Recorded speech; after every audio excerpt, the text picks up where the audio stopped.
अस्सलामुअलैकुम दोस्तों, आप देख रहे हैं रिलायबल वर्ल्ड और मैं हूं अंसर सयाल। दोस्तों, खलीलुर रहमान कमर की एक लाइन है कि हमने है सीखा ये जुर्मे वफा से बिछड़ जाइएगा तो मर जाइएगा। कुछ ऐसा ही केस है और इससे जो रिलेटेड वीडियो है वो भी मैं आपको दिखाने जा रहा हूं। लेकिन उससे पहले अगर आप बेहतर समझें तो आप मेरे चैनल को सब्सक्राइब करके बेल बटन प्रेस कर सकते हैं, क्योंकि पाकिस्तान के इंटरनल मामलात हूं या एक्सटर्नल मामलात हूं उनके ऊपर मैं वीडियोस लाता रहता हूं।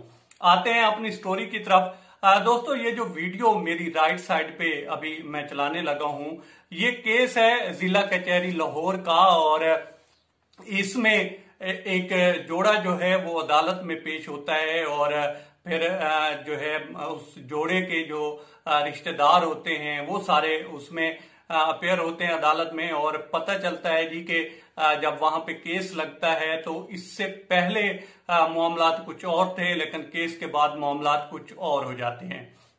होता क्या है कि इसमें जो जोड़ा पेश होता है उसने मोहब्बत की शादी की हुई होती है, लेकिन उसपे जब जो है केस चलता है अदालत में तो लड़की जिसका नाम जो है सबा बताया जाता है, वो जब अपने वालिदैन को देखती है तो वो फैसला करती है कि मैंने अपने वालिदैन के साथ जाना है। अब यहां तक तो बात समझ में आती है, लेकिन उसके बाद क्या होता है कि ये जो वीडियो आप देख रहे हैं दोस्तों, ये जो शरीफ आदमी आपको नजर आ रहे हैं, ये उस जो लड़की थी उसके खामन थे और इसी के साथ शादी हुई थी। और ये फिर कहते हैं कि जी मेरा जो जीने का मकसद था वो फौत हो गया है और अब मैं जो हूं खुदकुशी करने लगा हूं। और ये वहां से छलांग लगाने की कोशिश करते हैं और जिसपे फिर जो 7 लोग होते हैं वो इसे बचाने की कोशिश करते हैं, जिसमें वो कामयाब भी होते हैं। अब अगर इस पूरे केस को देखें और इससे अगर आप 2-3 चीजें निकलती हैं। एक तो ये है कि अगर आप लव स्टोरी के चक्कर में पड़ते हैं या जो कहते हैं कि लव मैरिज या अरेंज मैरिज, तो लव मैरिज की गारंटी इतनी है जितनी आपको दिखाई दे रही है। उसमें सारे केसेस एक जैसे नहीं है, लेकिन मोस्टली में इसी तरह से होता है और ये एक सबक है उन लोगों के लिए कि जो हद से आगे चले जाते हैं। और दूसरा ये है दोस्तों कि अगर मर्द को दर्द हो तो फिर कोई नहीं बोलता। अब आप देखें ना कि कहाँ होंगे ये फेमिनिस्ट और वो लोग और वो बीबियां जो कि मेरा जिस्म मेरी मर्जी और इस तरह के फेमिनिस्ट और इस तरह के नारे लगाती हैं और फिर उसी के ऊपर पूरी जिंदगी जो है अपनी रोटियां सेकने की कोशिश करती हैं। अब यहां पे कोई नहीं बोलेगा। क्यों नहीं बोलेगा? क्योंकि इसका जो दर्द हो रहा है वो बदकिस्मती से जो है मर्द को हो रहा है और वो जो है अपना घर टूटने के खौफ से जो है छलांग लगाने की कोशिश कर रहा है। लेकिन अगर इसी तरह से कोई लड़की होती तो उसके साथ अगर इस तरह से होता तो अब तक जो है आसमान जो है सर पे उठाया हुआ होता और पता नहीं कौन कौन से बैनर लिए हुए होते। अब आप ये देखें कि यहाँ पे हमारी सोसाइटी में किस तरह से जो है उसको जेंडर प्रो सोसाइटी और फिर मेल प्रो सोसाइटी बनाने की कोशिश की जाती है, जो कि पिछले 8-10 साल से चल रही है। और इसमें कोशिश यही की जा रही है कि जो भी इल्जाम धरा जाए वो मर्दों पर ही धरा जाए और इसमें जो है उसका फिर फायदा उठाने की कोशिश की जाए। क्योंकि हमारा जो मशरकी मुआशरा है वो मुझे या जो नाजरीन देखते हैं या जो भी है मशरक में जिस तरह का हमारी सोसाइटी है, तो वो यही सिखाता है कि आप औरतों का एहतराम करें और इसमें किया भी जाता है।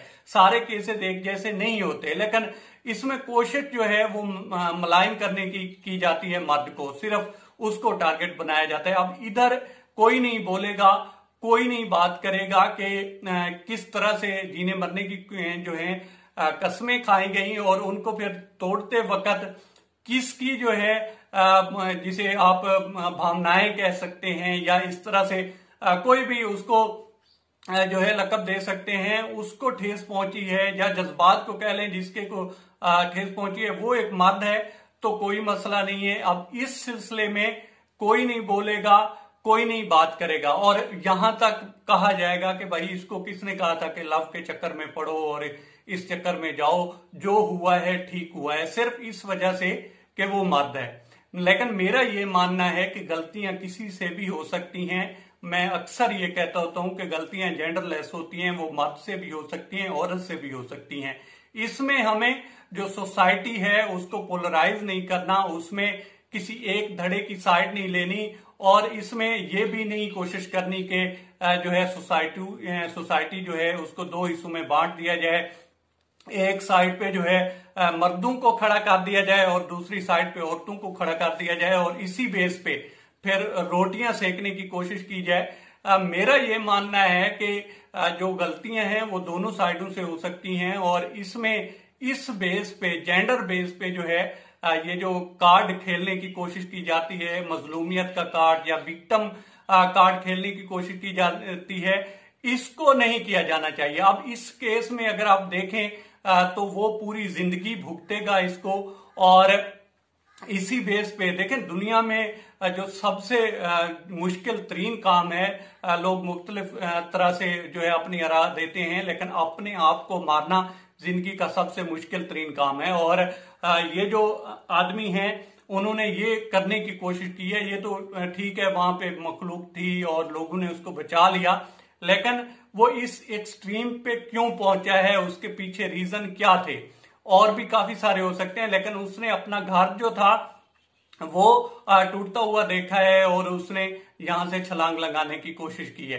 अब इसको सोसाइटी किसी भी तरह का रंग दे या किसी भी तरह का जो है उसको नाम दे, लेकिन उसने इसी घर को बचाने की कोशिश में ये जो नारा लगता है ना कि मर्द को दर्द नहीं होता और रोटियां खुद पका लो और पता नहीं किस तरह के नारे लगते हैं, तो उनसे बंदा पूछे भाई अब मर्द को दर्द हुआ है कि नहीं हुआ, या वो जो है जिस तरह से कहा जाता है कि बेहिस है, वो इसमें देखें कि वो बेहिस है या एक वफा की तस्वीर बनने की कोशिश कर रहा है और इसमें कोशिश कर रहा है कि जो है मेरा घर भी बच जाए। और इसमें उसको इतनी तकलीफ हुई है कि वो इस एक्सट्रीम पे पहुंचा है कि वो अपनी जिंदगी खत्म करने के चक्कर में था।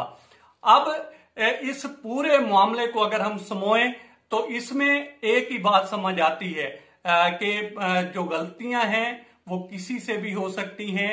इसमें हमें सोसाइटी को पोलराइज नहीं करना, जो औरत का किरदार है इस मुआशरे में उसको एक्सेप्ट करना है और किसी भी वजह से किसी भी तरह के मामले में हमें अपनी एक्सट्रीम लेवल पे नहीं जाना, ताकि फिर ये ना हो कि फिर वापसी जो है मुश्किल हो जाए और दुनिया तो जो मजाक करती ही करती है, फिर बंदे की अगर जिंदगी इस तरह से चली जाए तो एक तो वैसे घर भी गया और जिंदगी भी गई।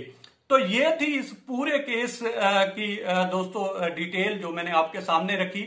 आप दोस्तों से रिक्वेस्ट है कि आप हमारे चैनल का विजिट करें और अगर आपको हमारे चैनल का कंटेंट पसंद आए तो इसे सब्सक्राइब करें। तामुन के लिए शुक्रिया दोस्तों। अल्लाह हाफिज।